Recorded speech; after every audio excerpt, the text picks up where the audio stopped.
Bonjour, bienvenue, merci d'être avec nous. Je suis très très content que vous soyez là. On va pouvoir démarrer. Très content d'abord parce que c'est un projet sur lequel on travaille depuis un an, donc c'est un aboutissement. Et très content aussi parce que à chaque fois qu'on sortait des interviews, on se disait qu'on avait quand même de la chance de voir de tels témoignages et que ces témoignages-là, ils étaient faits pour être partagés. Et c'est le sujet du jour. Alors, why do we even work? Pourquoi est-ce qu'on travaille?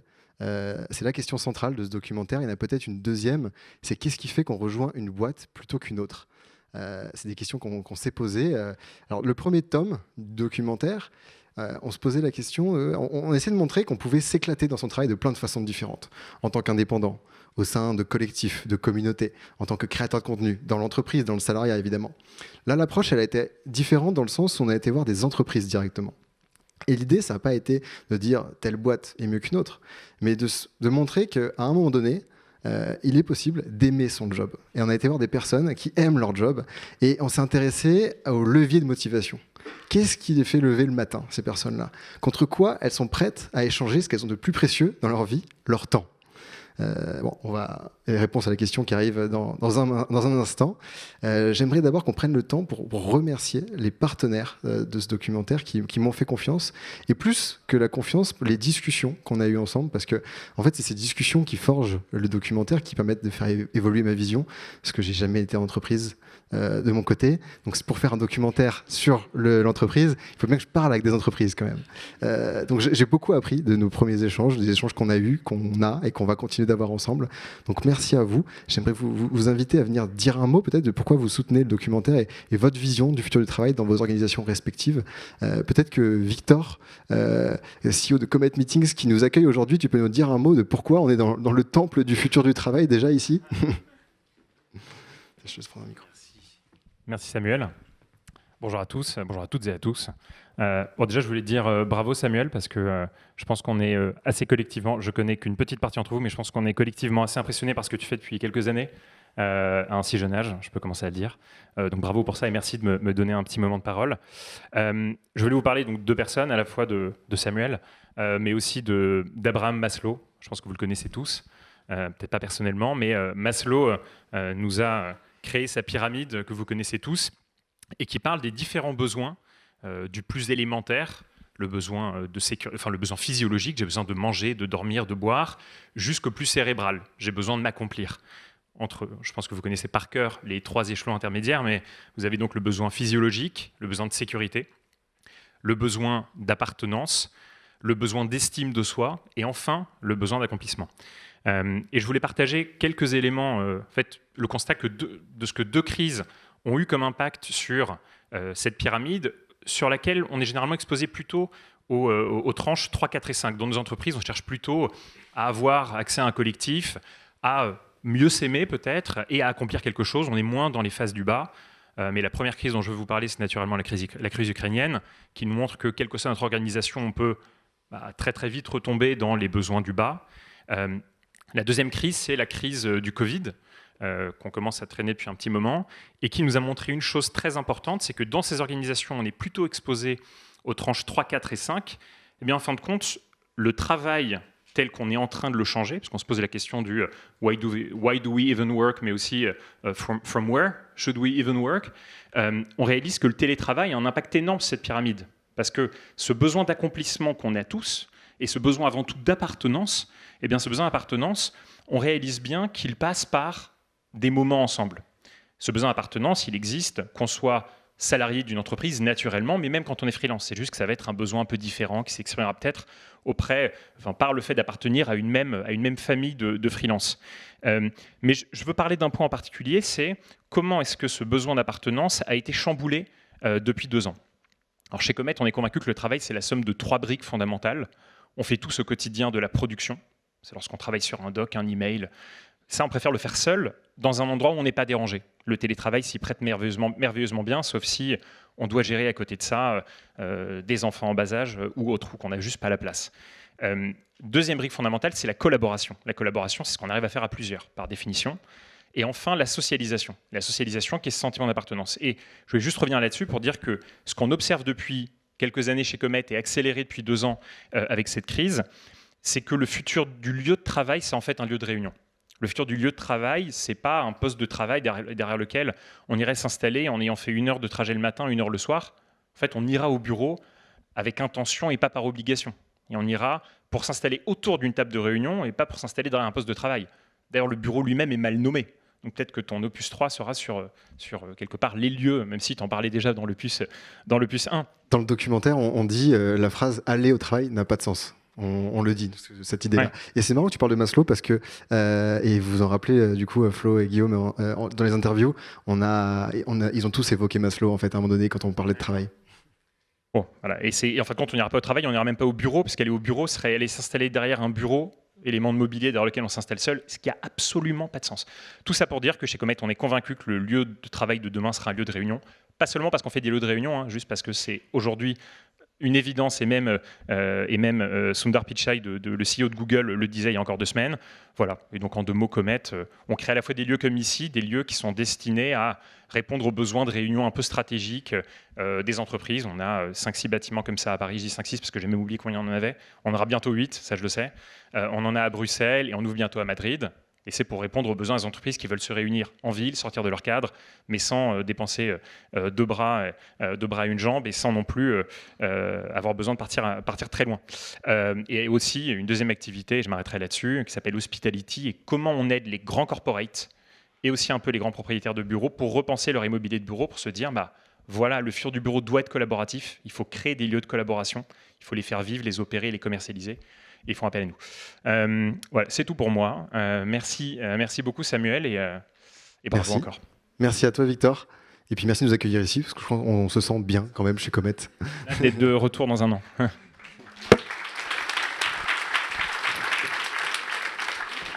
Alors maintenant, j'aimerais donner la parole à Claire.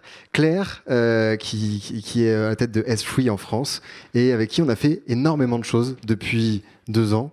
On a plein de projets et on en a encore d'autres. Merci d'être avec nous et puis de me faire confiance sur ces différents projets. Avec plaisir. En effet, ça fait longtemps qu'on travaille avec Samuel et pour nous, c'était une évidence d'être là.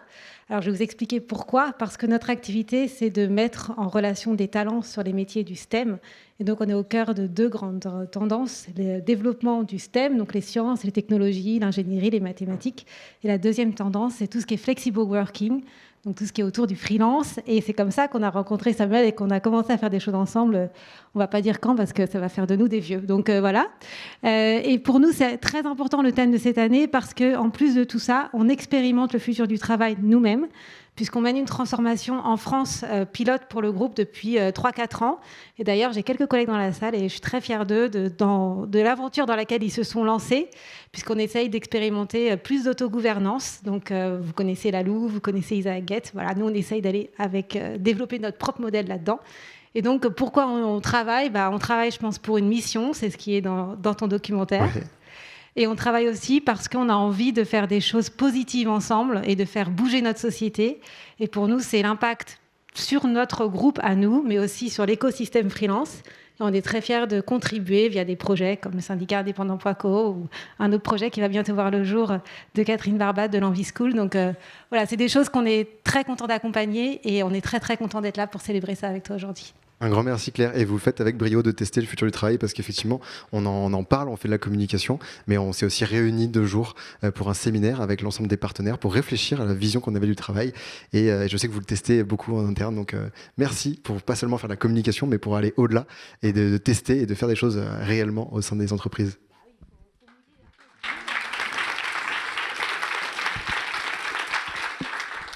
J'aimerais accueillir maintenant une autre entreprise qui était partenaire déjà du premier tome et qui nous suit sur ce 2e, c'est La Maïf avec Angela et Béatrice.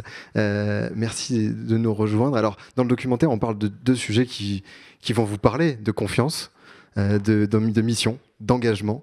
Où est-ce que vous en êtes du futur du travail à La Maïf et puis pourquoi est-ce que vous soutenez un documentaire comme Work in Progress ? Alors bonjour, je suis Angela Feliciano, je suis la CEO du Maïf Startup Club. Du coup, nous, on est partenaires depuis le premier. On a été partenaires du premier un peu par hasard, en fait, parce que on s'est rencontrés pendant le confinement, parce que le Maïf Startup Club, c'est un lieu d'échange, de rencontres qui explore des thématiques comme le futur du travail, l'économie collaborative, l'économie impact. Et du coup, c'était un des sujets qu'on explorait au moment du confinement. Et du coup, voilà, je suis ravie qu'on soit partenaire de ce deuxième volet qui nous touche encore davantage parce que ce deuxième volet traite de l'épanouissement des salariés dans l'entreprise en tant que salariés. Et nous, on accueille aussi des startups engagées dans un lieu qui est juste à côté, là, dans le sentier, donc rue des Jeuneurs. Et on a aussi à cœur de les aider à se développer parce que ce sont des entreprises engagées qui œuvrent pour le mieux commun. Et vraiment, notre idée aussi, c'est d'explorer, d'apporter notre pierre à l'édifice sur ces réflexions. Et la Maïf est vraiment dans sa mission porte ces valeurs qui sont décrites dans le documentaire que nous allons voir. Et voilà, ça nous a paru une évidence de continuer à accompagner Samuel dans ce documentaire. Bonjour à toutes et à tous. Moi, je suis Béatrice Guéguignat, donc je suis responsable du futur du travail et de l'organisation du travail à la Maïf. J'ai eu la chance de rencontrer Samuel pour son premier opus aussi, et puis son premier opus qui était plutôt sur les freelances. Mmh. Et j'ai dit à Samuel, mais en fait, le salariat, c'est bien aussi. Va avoir des entreprises où les salariés sont heureux. Donc, c'était ma suggestion. Donc, je suis ravie de ce deuxième opus parce qu'on est convaincu à la Maïf qu'on peut être heureux au travail. À la Maïf, le futur du travail, pour nous, ça passe par un projet collectif, ça passe par le vivre ensemble, le sens au travail. Comme vous le savez, nous sommes une entreprise à mission et nous considérons que l'épanouissement des acteurs internes fait partie de notre boussole de pilotage de l'entreprise. Et donc, pour nous, le futur du travail passe aussi par l'épanouissement des acteurs et avec une répercussion sur la performance, puisque la Maïf est pour la 18e année consécutive numéro 1 de la relation client dans le secteur de l'assurance et tout secteur confondu. Donc, c'est la preuve que ça marche. Et on pense aussi que le management par la confiance est un de nos leviers pour que les salariés soient épanouis au travail. Donc, je suis ravie vraiment que tu aies pu faire ce voyage au pays du salariat heureux. Oui, j'ai complètement changé de vision du salariat à titre personnel, entre ce qu'on me présentait quand j'étais en école et l'image que j'avais de l'entreprise et ce que j'ai découvert. Alors, pas que dans le documentaire, ça serait mentir, parce que j'ai lu entre-temps, j'ai écouté des podcasts, j'ai vu qu'on pouvait s'éclater dans l'entreprise, évidemment, mais de voir qu'il n'y a pas besoin de partir aussi à l'autre bout du monde pour trouver des boîtes dans lesquelles on se sent heureux. En tout cas, merci pour votre confiance et pour ce que vous faites à la Maïf. Avec plaisir. En fait, on peut être heureux au travail, qu'on soit freelance ou qu'on soit salarié. Je pense que c'est peut-être la morale de ces deux premiers opus. Ah, tu veux nous spoiler la conclusion, là? Merci Samuel.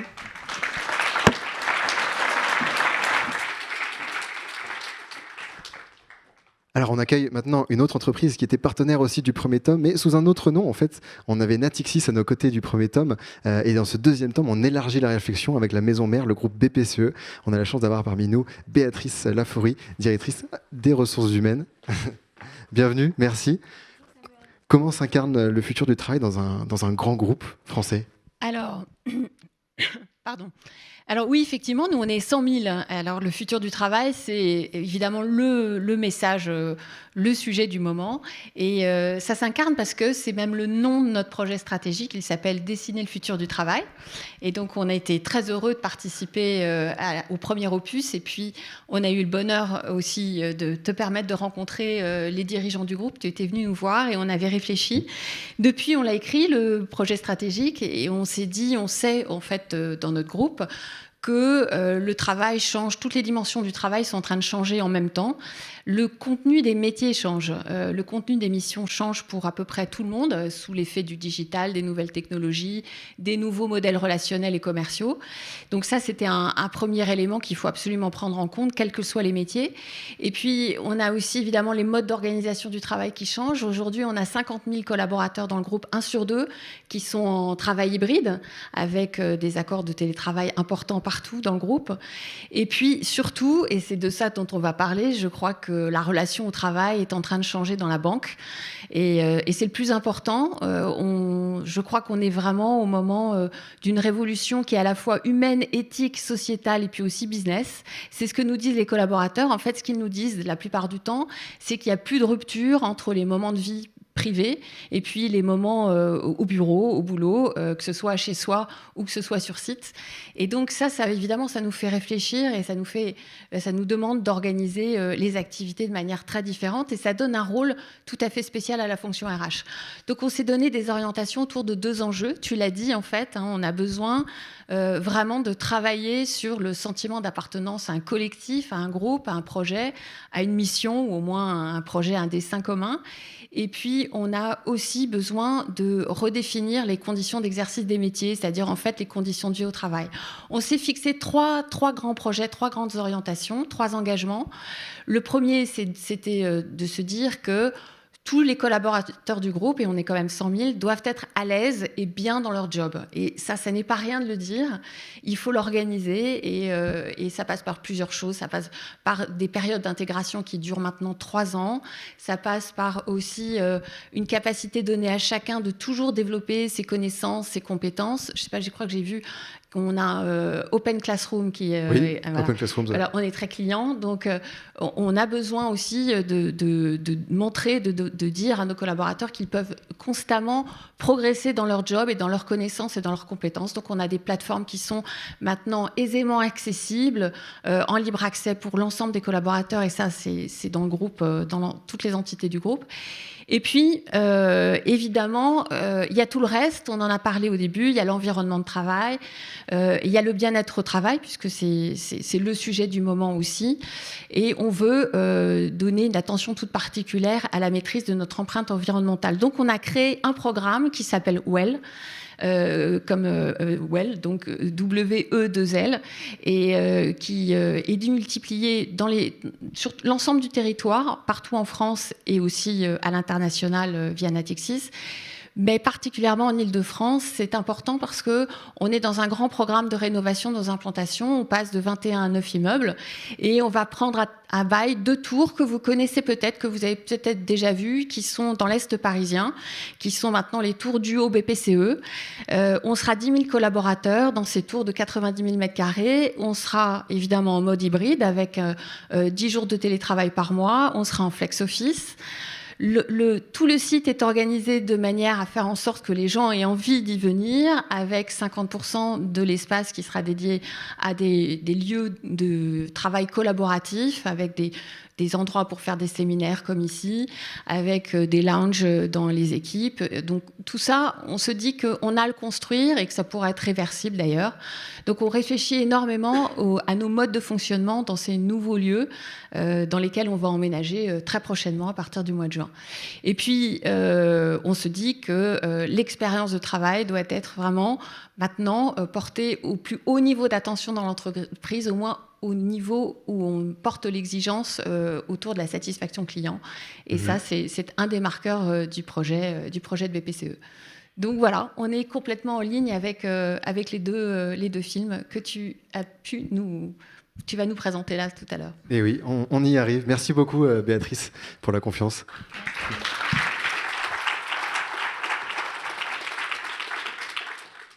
Alors, on a été ravis d'accueillir aussi des entreprises qui n'étaient pas partenaires du premier tome cette année.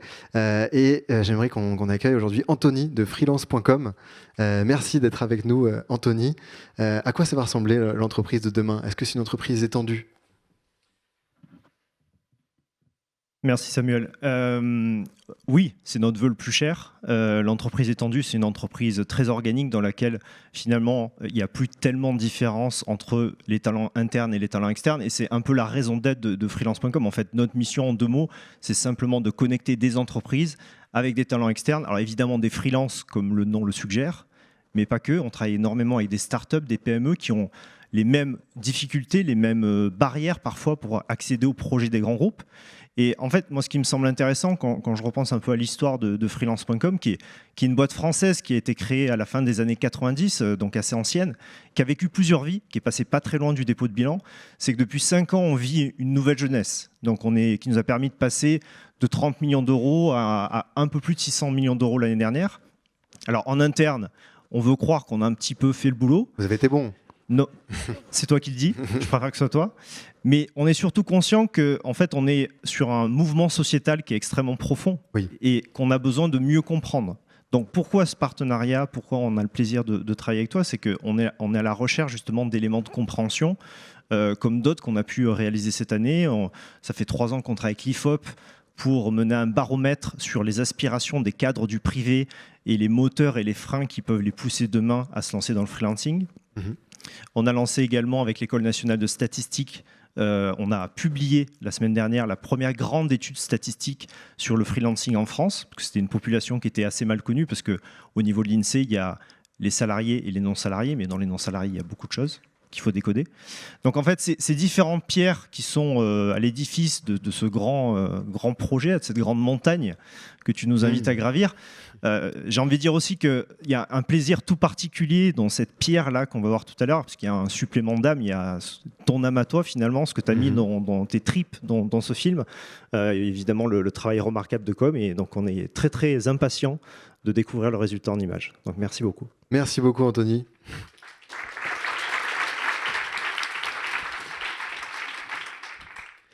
Et puis, cette année, on a aussi UKG qui nous a rejoint. Rémi, est-ce que tu veux venir aussi nous dire un mot sur ce que vous faites et puis sur comment s'incarne le futur du travail chez vous?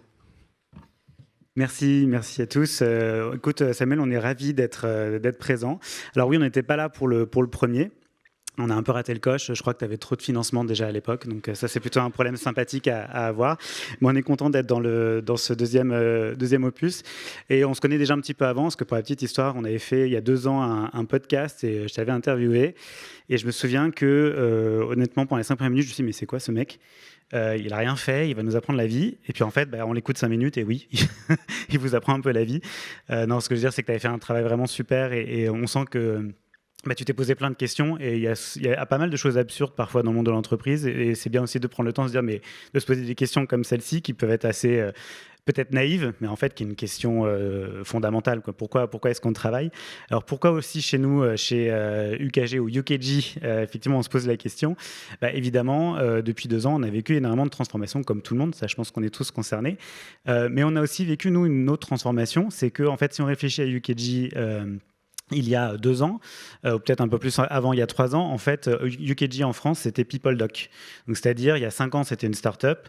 Il y a 3 ans, c'était une scale-up. Ensuite, on s'est fait racheter par une boîte américaine. Donc, on est passé de 500 personnes à 6000 personnes. Et depuis 1 an et demi, en fait, maintenant, on est le groupe UKG. Et donc, on est dans un groupe de 12 000 personnes. Et donc, finalement, nous, la question, c'était aussi « Why do we still work ?» C'est-à-dire, on entend beaucoup parler de sociétés ou de grands groupes qui s'intéressent au monde des startups. Nous, c'est un petit peu l'inverse. C'est la startup qui se retrouve intégrée peut-être dans un grand groupe et qui se pose la question de pourquoi on est là et surtout pourquoi on va rester. Et donc, on s'est beaucoup posé ces questions-là, évidemment. Après, avec tous les événements qu'il y a eu avec la pandémie, on était forcément à se poser les questions, mais quel est le sens du travail ? Pourquoi je suis là ? Quels sont les leviers de motivation ? Donc ça, c'est vraiment des questions hyper importantes pour nous en tant qu'entreprise, en tant qu'employeur. On a une tagline, on dit voilà, our purpose is people. Ça veut dire que dans tout ce qu'on fait, on met l'humain au centre. Mais c'est important pour nous, c'est aussi important pour nos clients. On essaie toujours d'avoir une relation la plus humaine possible avec nos clients, mais aussi parce que c'est notre business, en fait, UKG. Donc, on est une société, on est un éditeur de logiciels, de solutions RH. Donc, on est dans la HR Tech, sinon pour faire cool. Et donc, évidemment, nos premiers clients, c'est une communauté de DRH. Et donc, des personnes qui sont les premiers à se poser la question de quels sont les leviers de motivation, pourquoi les gens ils choisissent mon entreprise, comment je fais pour les garder. Je pense qu'il y a une question vraiment vraiment primordial. Et donc, c'est à ce titre-là que ça nous intéressait énormément de participer et de pouvoir te soutenir pour ce deuxième opus et puis sûrement le prochain. Merci beaucoup Rémi, super sympa.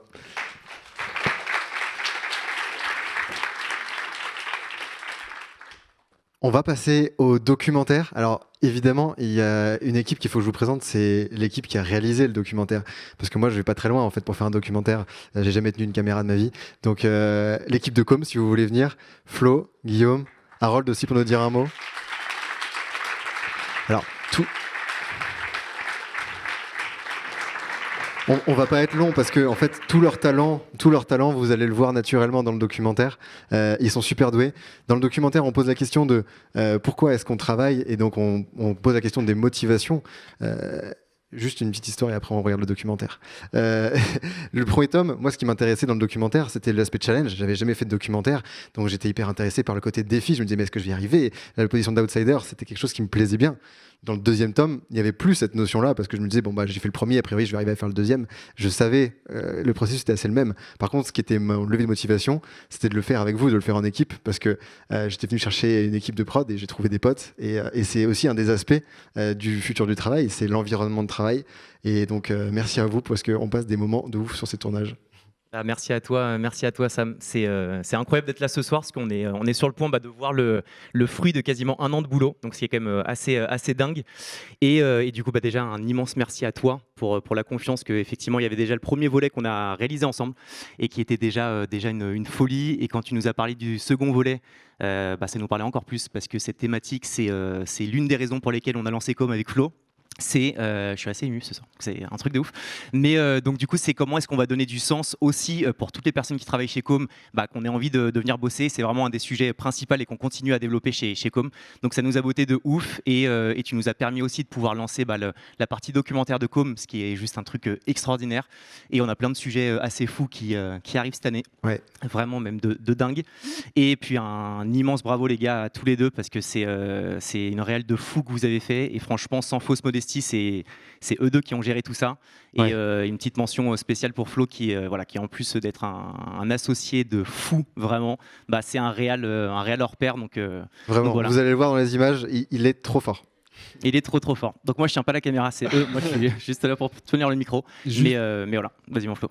Juste pour terminer, donc on a co-réalisé avec Guillaume, Thomas qui a pas pu être là mais qui fait partie de l'équipe à la prise de son. Et non, juste un petit mot pour te remercier. T'as enclenché la partie documentaire chez nous, l'envie de le creuser, l'envie d'aller plus loin, l'envie d'en faire plein d'autres. Et il y en a déjà en écriture et je pense qu'ils vont être sympas. Et puis non, juste pour dire que on fait de la création de contenus digitaux, pub, télé, médias. On est sur des projets toujours ultra courts avec des délais de livraison de fou. Et là, pour une fois, grâce à Sam, on a le temps de prendre le temps, de travailler le fond, de passer un an sur un projet comme ça, de mettre de la réflexion, de construire, de déconstruire, de reconstruire jusqu'aux dernières journées comme celle d'hier. On l'a fini hier soir. En train de peaufiner. Pour info, le documentaire a été exporté dans le métro hier soir. C'est un luxe exceptionnel de pouvoir prendre le temps et en plus et d'être sur une thématique et d'être sur des thématiques comme celle-là qui est en plus passionnante. Et puis de voyager, et puis de faire ça en équipe, et puis de rencontrer des gens passionnants comme tous ceux qu'on a rencontrés. Un grand merci. Sam. On va lancer le documentaire, je crois qu'il n'y a plus grand chose à dire d'autre, à part qu'on va lancer le documentaire. Il dure un petit peu moins de 50 minutes et on se retrouve juste après. Bon visionnage.